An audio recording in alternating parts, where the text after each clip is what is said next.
Hemos venido estudiando lo que es los pecados respetables de un libro de Jerry Bridge y hoy prácticamente finalizaremos con estos pecados, ¿sí? El último pecado que es la mundanalidad, ¿sí? Quizás dentro de lo que nosotros hemos venido estudiando o escuchando de los diferentes expositores, nos hayamos sentido identificados y nos hayamos sentido como inquietos alrededor de qué tan iracundo soy, qué tan agradecido soy, ¿sí?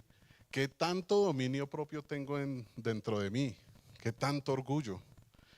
Y pues la idea de este examen no es prácticamente estudiar un libro, sino realmente que este libro nos pueda alimentar para llegar a donde, a la palabra de Dios.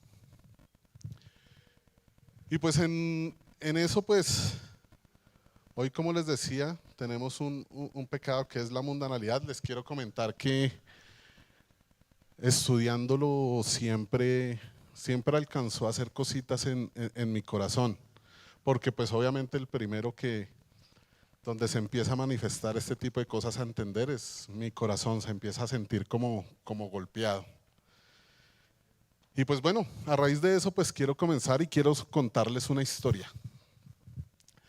Resulta que una escena, más bien, no es una historia, es una escena. Un día saliendo con mi familia, almorzar, algo que normalmente, usualmente hacemos, íbamos por un centro comercial y había una tienda grande, la estaban como inaugurando. Un espejo así, me veía yo completo, imagínense en lo grande. Entonces decía y había un letrero grande que decía, sé la mejor versión de ti mismo. Y entre eso pues habían muchísimas zapatillas, pantalones, bueno, etcétera. No era mi fin o no era nuestro fin por el cual nosotros salíamos. Pero pues bueno, llegué, me miré al espejo, miré esos zapatos bonitos, me gustaron. Se empezó a inquietar mi corazón. Y dije, ¿cómo me lucen? Pero aún así cuando pregunté el precio dije, no, no lo llevo. Salimos a almorzar y cuando llegamos a compartir aquel almuerzo, ¿cuál fue el tema central? Los zapatos, qué bonitos se me ven. Hágale, Lady, me los merezco. Para eso trabajo duro. Y pues empezó a entornarse esa conversación de esta manera. A fin de cuentas terminamos de almorzar, nos fuimos para el centro comercial nuevamente. Y adivinen qué pasó. No los compré. No, mentiras, sí. Cogí y pasé la tarjeta, 56 cotas. Entonces, ¿qué hay de malo en esto que les acabo de contar? ¿Qué puede haber de malo en esto que les acabo de decir? Podría ser, ¿qué más? No lo necesitaba. ¿Qué más podríamos ver en esta escena? ¿Cómo? Capricho, sí. La evidencia del corazón. Bueno, todo este tipo de cosas es lo que realmente sucedió dentro del corazón, dentro de mi corazón. ¿Hay problema en comprar algo? No hay problema. ¿El problema son los zapatos costosos? El problema está en lo que hubo dentro de mi corazón. ¿Con qué intención yo quería comprar esos zapatos? Y pues a raíz de esto les cuento esta historia, ¿por qué? Porque me encontraba con un texto que dice, o yo más bien empezando a justificar la vaina. Quiero que abramos las Biblias en 1 Corintios 10:23.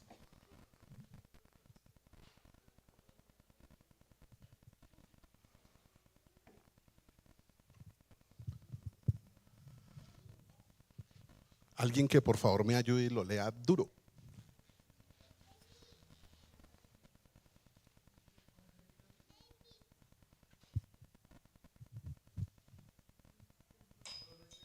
Solo ese verso.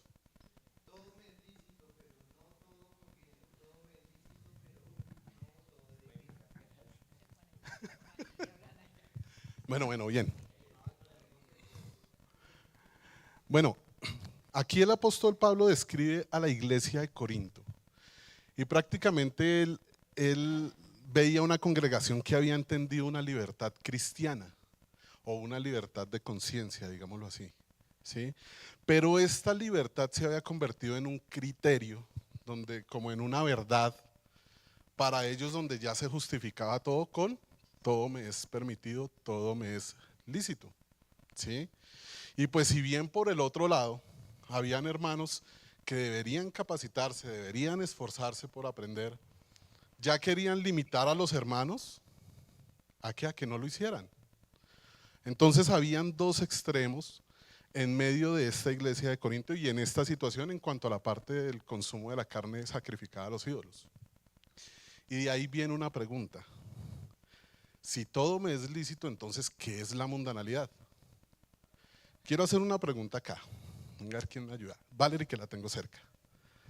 Cuando yo le digo qué es mundanalidad o qué es el mundo, ¿qué viene a su cabeza, lo que se le ocurra en la cabeza cuando yo le digo mundanalidad? Algo que no es Cristo. ¿Algo que no es qué? Cristo. Que no es Cristo. Está enfocado en Cristo. Ok. Hermana Sara, ¿me podría ayudar? Cuando yo le pregunto qué es mundanalidad para usted, ¿qué viene a su cabeza? Pues básicamente algo que no es como de la iglesia, sino algo que es del mundo. Entonces, por ejemplo, una reunión acá puede ser algo como tomar un tinto, pero una reunión en el mundo puede ser ir a bailar. Sí. O sea, podríamos decir, se le viene a la cabeza bailar. Ok. ¿Alguien, otro más? Amy.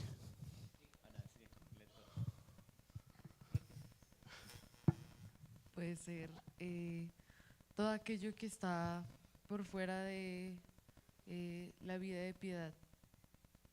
Ejemplo. Mm, no sé, la vanidad.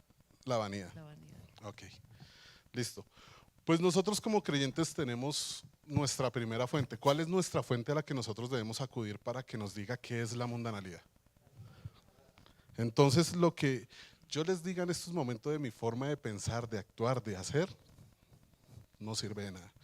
Entonces, ¿qué vamos a hacer? Vamos a abrir nuestras Biblias en Primera de Juan, capítulo 2, verso 15 y verso 16.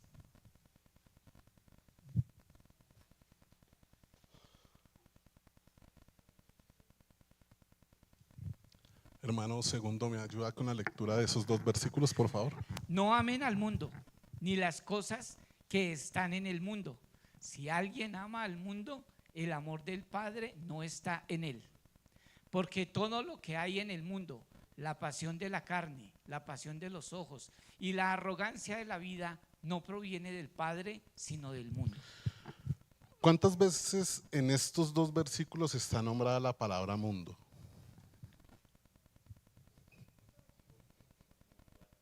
4 veces, ¿cierto? Entonces, lo primero que nosotros, en los dos primeros versículos, en 15 y 16, 4. Ah, bueno. Lo primero que se nos viene, o lo primero que me inquietó a mí a poder entender es que estas 4 palabras que dice mundo, ¿a qué se refiere? ¿Será que el apóstol Juan nos está hablando de las personas que están afuera de la iglesia? ¿Será que nos está hablando del planeta, de la creación como tal que está, o bueno, en la que estamos nosotros rodeados? No nos está hablando. Entonces, ¿de qué mundo está hablando el apóstol Juan acá? Correcto. Entonces, para poder entender esta palabra mundo, es necesario que nosotros conozcamos cuál es el contexto en el que estaba el apóstol Juan en esos momentos. La iglesia era como la segunda generación de los que habían conocido a Cristo. Era una iglesia que venía culturalmente como siendo gobernada culturalmente por los grecorromanos, ¿sí? ¿Esta cultura de qué se trataba? Bueno, esta se manifestaba entre los creyentes que normalizaban, digamos, las cosas, manifestaban su valoración a lo visible, que tenían una fuente de identidad segura en la autosuficiencia, en la práctica, en la separación entre la confesión espiritual y diaria. Acá sencillamente ellos veían cómo dentro de esa cultura, esa exaltación, ese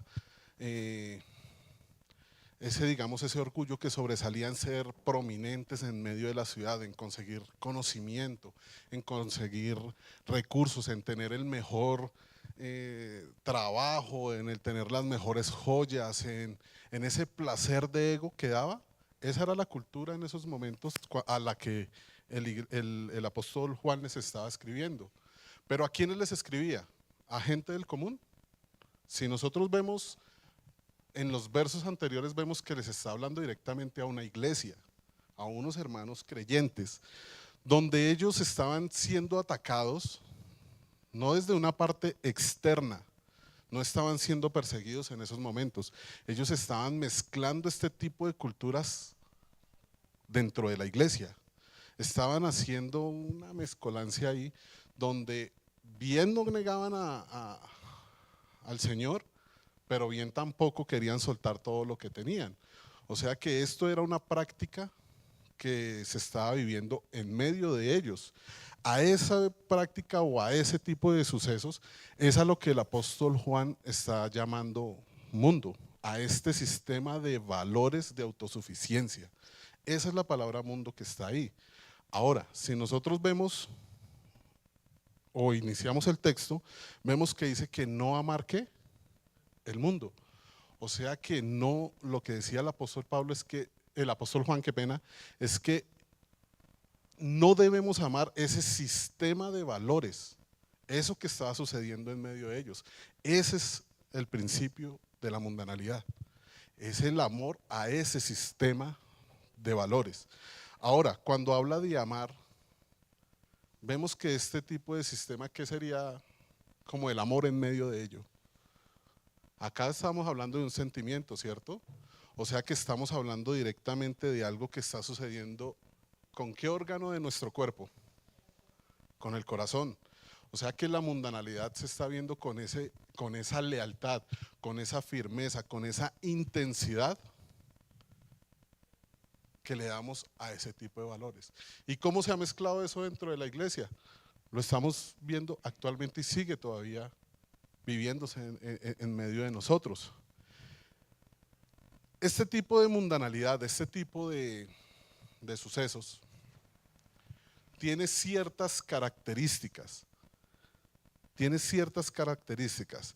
A este vienen 3 características de cómo opera la mundanalidad en medio de nosotros o en medio de nuestro corazón. ¿Cuáles son? Leamos el versículo 16.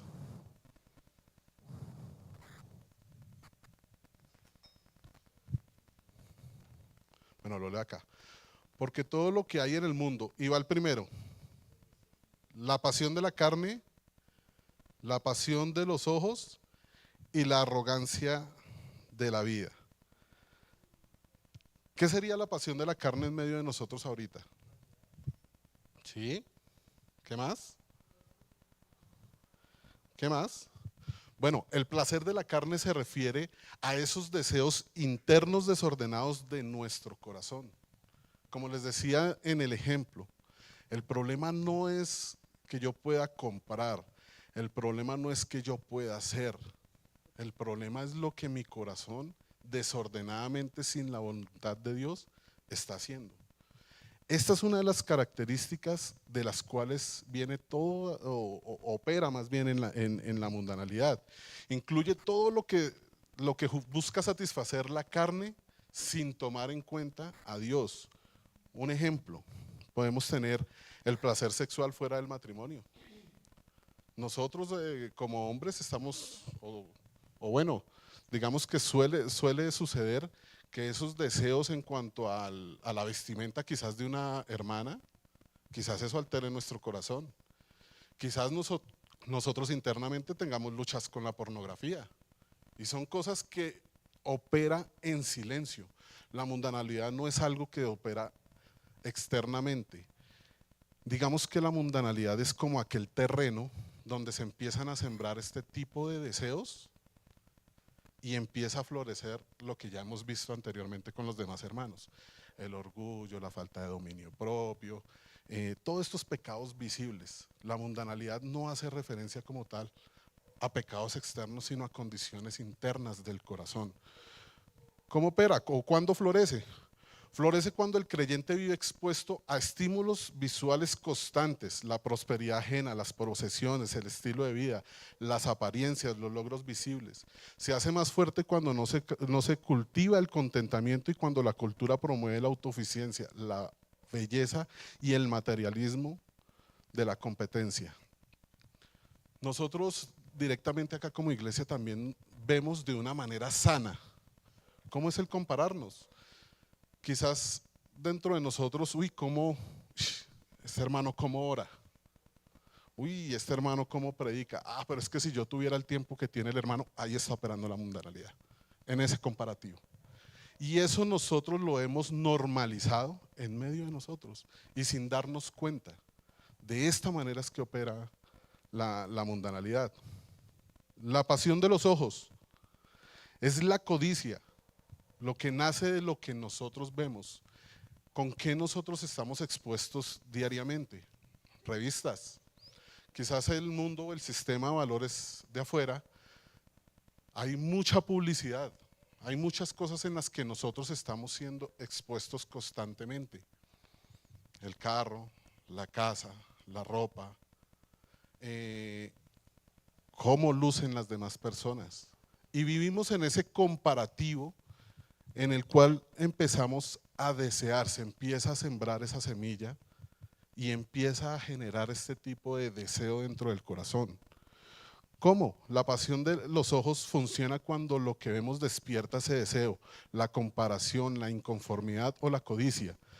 La vista captura un objeto o un estilo de vida y el corazón lo convierte en necesidad. La imagen se vuelve fantasía, la fantasía se vuelve deseo, el deseo se vuelve búsqueda activa. ¿Qué pasó con el ejemplo que les di? Cuando les di el ejemplo, el problema no era eso, sino lo que empezó a generar ese deseo y esa necesidad de algo que yo no iba por él. Yo no iba a comprar unos zapatos, ese no era mi objetivo. El objetivo como tal era ir a almorzar, pero al ver eso que vi, empezó a generar dentro de mí esa necesidad de tenerlo, de poseerlo, de quizás esa autosuficiencia y poder sentirme, no sé, mejor, calmar ese placer. Y adivine dónde están esos zapatos, guardados, no los necesitaba. Entonces, todo este tipo de cosas con la más mínima. El problema no es disfrutar, el Señor en Génesis manifiesta que todo lo que Él hizo es que bueno en gran manera. El problema no es el objeto, el problema es el manejo y el uso que yo le doy alrededor de ello como creyente. ¿Dónde empieza? Empieza en la mirada, pero se establece en el pensamiento donde se elaboran las historias internas de comparación, insatisfacción y el deseo. Finalmente se expresan decisiones económicas, prioridades, la vida, gastos, ambición y frustraciones. Un ejemplo de cómo nosotros estamos viendo hoy, cómo visualmente nosotros estamos expuestos. En el caso, vamos a hablarlo de la mujer. Nos han enseñado un prototipo de mujer 90, 60, 90. Y si ustedes miran todo este tipo de comerciales, utilizan a una mujer, donde indirectamente están enseñando que el prototipo de una mujer bella es esas medidas. Acá en la mente y en el corazón, ¿qué empieza a trabajar en la mujer que está viendo esas revistas?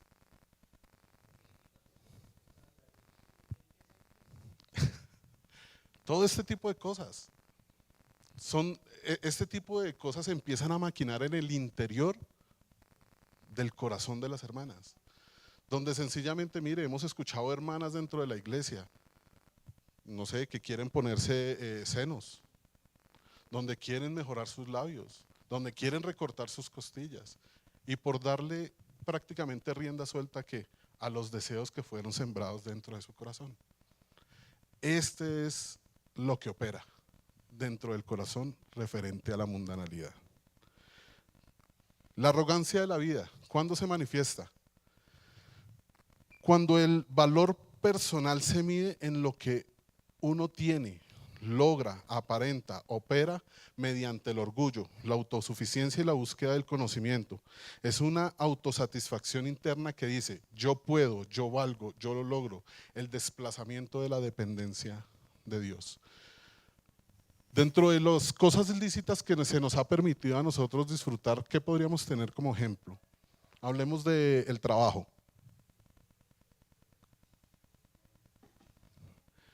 El trabajo, que es una cosa lícita, ¿es malo trabajar? ¿Se puede convertir en pecado? ¿Cómo?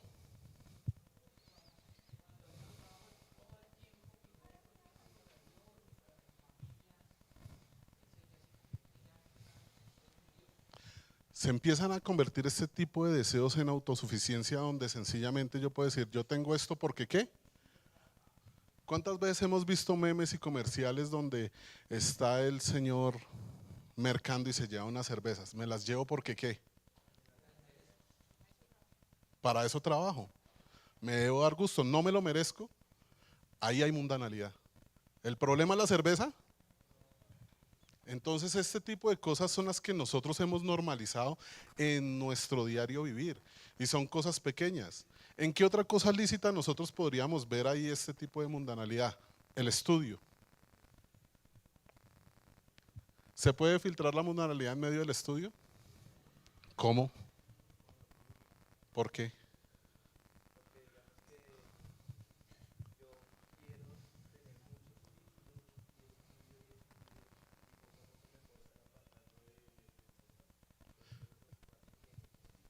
Sí.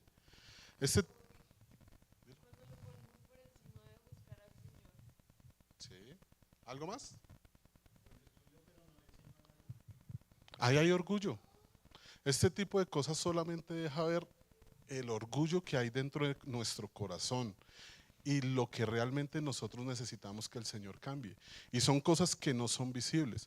Por eso el objetivo de este taller no es tanto hacer un listado de cosas que se pueden hacer y que no se pueden hacer, sino realmente el objetivo de este taller era que ustedes o que conociéramos y aprendiéramos qué significa la mundanalidad y cómo opera. La mundanalidad es algo que nosotros estamos expuestos totalmente y diariamente en este momento. ¿Cómo nosotros podríamos trabajar ello? ¿Cómo pudiéramos nosotros orientar este tipo de deseos a la voluntad de Dios como lo aconseja el apóstol Juan? Manejando un equilibrio. ¿Cómo manejo yo un equilibrio cuando mis deseos quizás trato de justificarlos? Porque prácticamente estas tres características, ¿cómo se resumen? En lo que quiero, lo deseo y lo ejecuto. Estas tres características es lo que unido hacen la ecuación de la palabra mundanalidad. En ese equilibrio, ¿cómo lo podría yo hacer?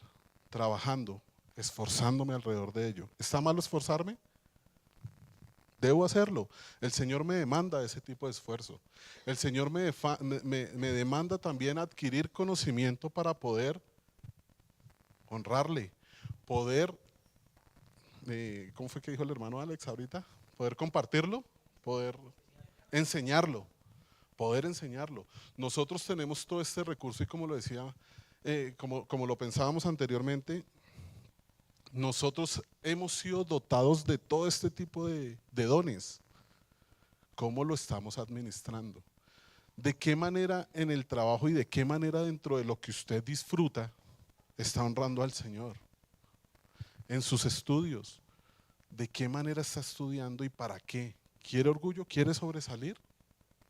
Eso es lo que prácticamente el apóstol Juan está diciéndole a esta iglesia: no amen este tipo de sistema. Esto va en contra de Dios. Y le estaba hablando a una iglesia. ¿Cuándo surge la arrogancia de la vida? En conversaciones cargadas de orgullo, en decisiones sin consultar a Dios, en dependencia en la propia capacidad.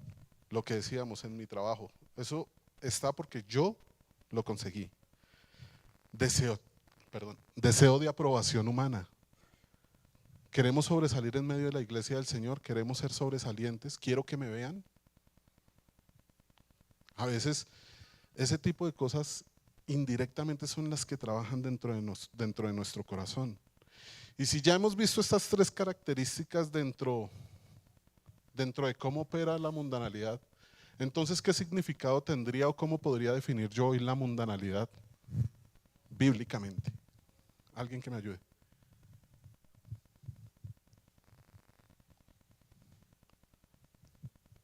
Manuales, ¿cómo podríamos definir bíblicamente entonces la mundanalidad con esto que vimos?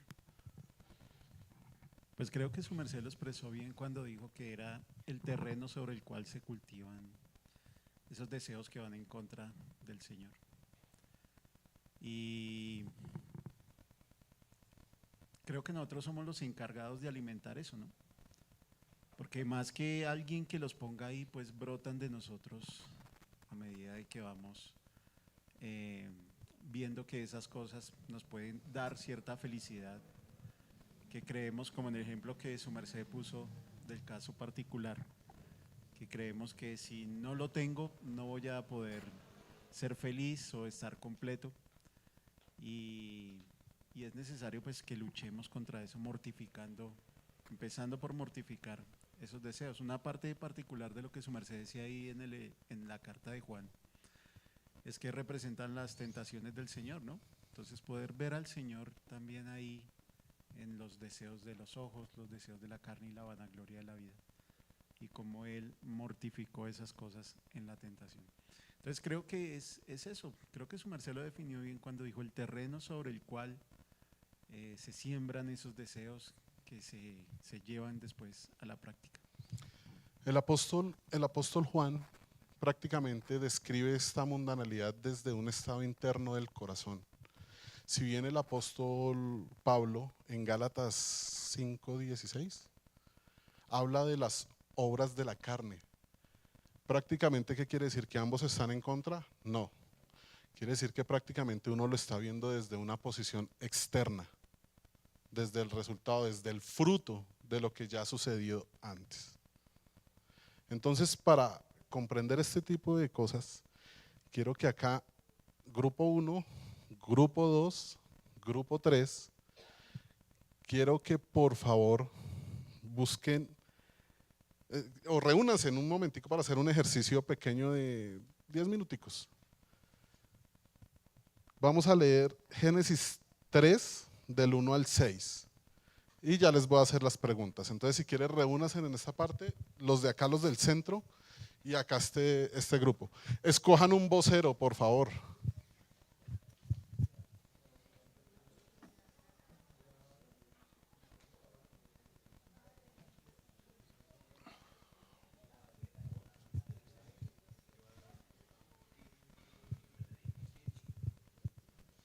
Bueno, mientras se van ubicando, sacan un vocero. La cita es Génesis 3, versículo 1 hasta el 6.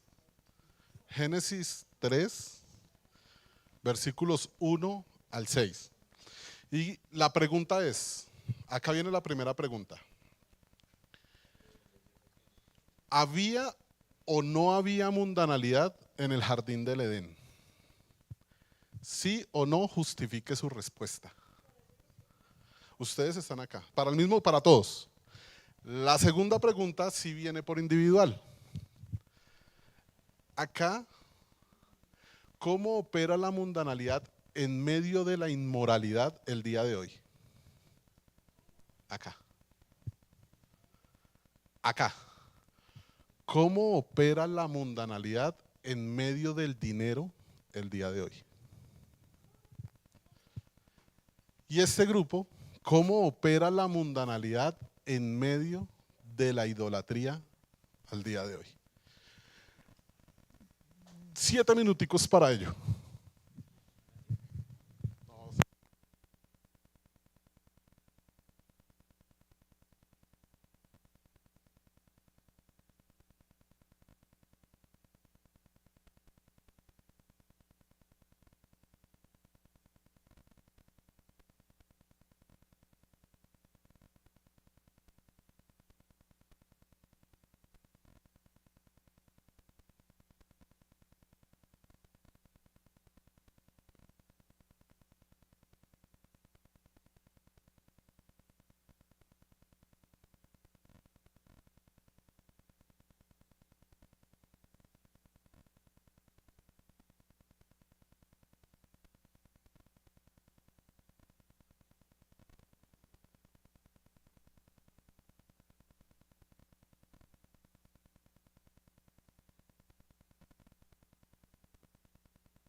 5 minutos, 5 minuticos.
Dos minutos y medio.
$60.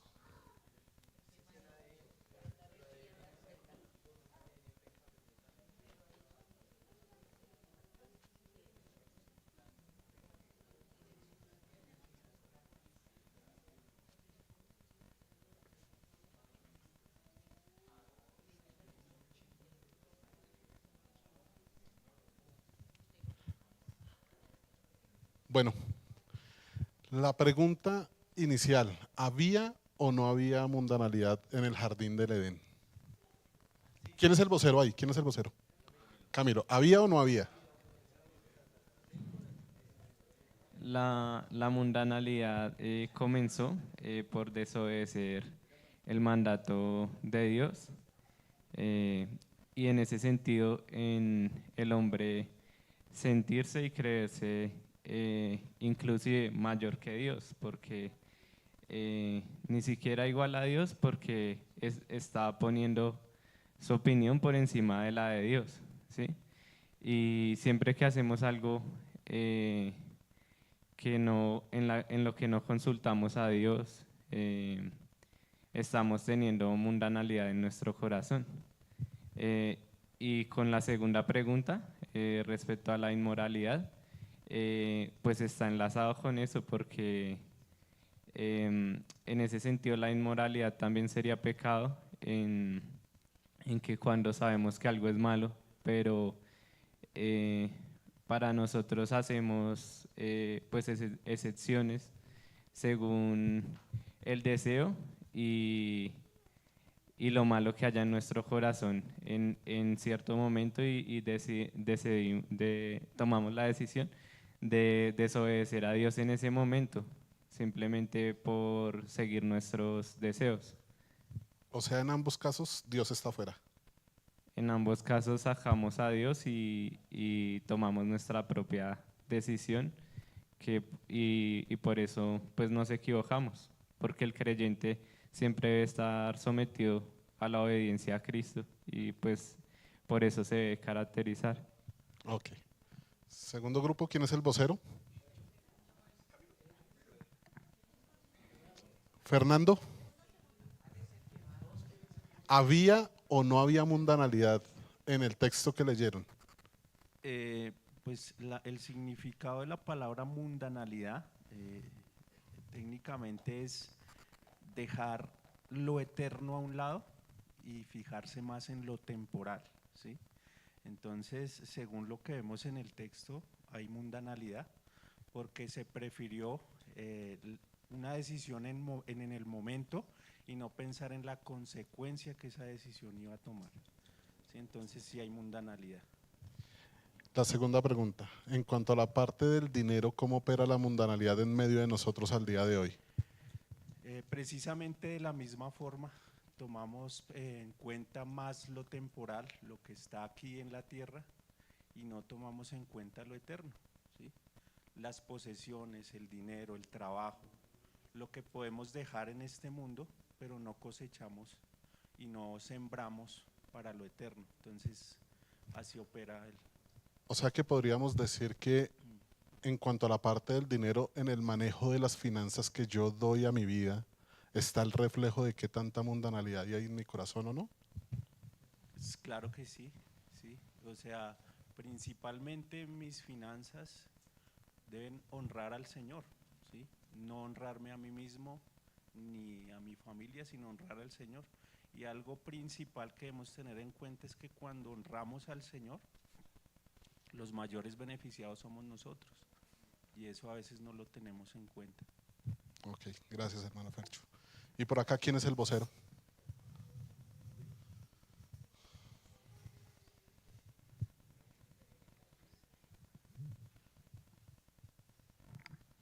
Buenos días a todos y bueno, claramente, bueno, en el primer punto, Willy, estuvo siempre la opción de pecar. En el versículo 4, pues la serpiente le dice a Eva que puede tomar del fruto del árbol y que no pasaría nada. Entonces ahí pues Eva tomó esa opción, claramente estuvo ahí. Entonces digamos que estuvo como disfrazado de algo bueno, que no pasaba nada, pero claramente desobedeció y a partir de ahí pues ya conocemos el resto de la historia. Fueron expulsados, sintieron vergüenza, entonces siempre estuvo esa opción. Obviamente al inicio estaban libres de pecado, pero se dejaron convencer. ¿Listo? Llevados al contexto y al segundo punto, pues nosotros como cristianos, como seres humanos, siempre tenemos latente y en todo momento pues esa tentación. Hay cosas que vienen disfrazadas, son pecado, pero se presentan como cosas buenas y que pues si uno no tiene como esa convicción firme, pues obviamente va a caer ahí, disfrazado en cosas materiales y emocionales, bueno, en diferentes ámbitos. Entonces ahí es donde pues hay que tener la fortaleza y el discernimiento pues para no caer en eso y pues obviamente son cosas que le quitan el lugar a Dios. ¿Listo? Entonces hay que estar muy prestos a eso. Ok, gracias mis hermanos. Bueno, en el jardín del Edén encontramos las tres características. Encontramos la pasión de la carne. ¿En dónde la encontramos? En que era bueno para comer. Ahí está la pasión de la carne. ¿Dónde encontramos la pasión de los ojos? En que era agradable a los ojos, ¿cierto? Y la arrogancia de la vida, que era deseable para alcanzar ¿qué? sabiduría. Entonces, ¿cómo vemos que en el Edén estaba todo? Estaba todo, era legítimo. Pero este tipo o estas tres características se sembraron en el corazón de Eva. Y ahí empezó a generar este pensamiento. No sabemos, el texto no deja, deja saber si esto fue algo inmediato, pero sí lo que sabemos es que eso ya estaba maquinando en el corazón y en la mente de Eva, hasta que se ejecutó. Y se ejecutó y pues ya ahí sí, como lo dijeron, ya conocen la historia. Entonces, mis hermanos, este es el fin y estas son las tres características que hacen parte de la mundanalidad. ¿Cómo podríamos definir la mundanalidad del día de hoy? El amor, la lealtad, la intensidad del sistema de valores alejados de Dios. Esa es la mundanalidad. Más que una lista externa de si usted puede hacer, no puede hacer, puede comprar, no puede comprar. Todo esto debe ser medido y pesado, ¿por qué? Por las Escrituras. Si bien tenemos una conciencia libre, debemos capacitarnos también y entender que siempre Dios tiene que estar dentro de la ecuación. Nada es porque yo quiera. Esto nos debe llevar a nosotros como a tener un filtro. Voy a conseguir esto, quiero hacer esto. ¿Cuál es mi motivación el día de hoy para hacerlo? Cada vez que deseen hacer algo, hágase esa pregunta, ¿cuál es mi motivación? ¿Por qué lo quiero hacer? Entonces podríamos definir la mundanalidad de esta manera, como el sistema, como la lealtad a este sistema de valores alejados de Dios. Amén. Oremos.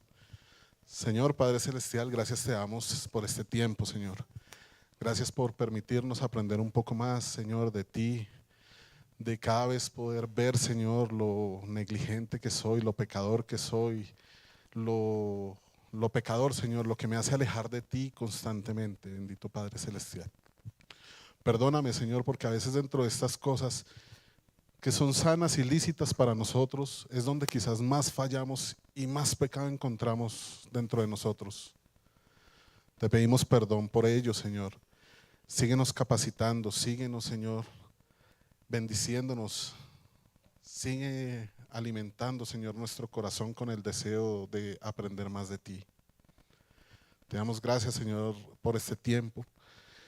Bendícelo, Señor, y permítenos compartir con nuestros hermanos este refrigerio, Señor, poder tener nuestras disciplinas interpersonales, Señor. Te damos gracias por este tiempo. Amén.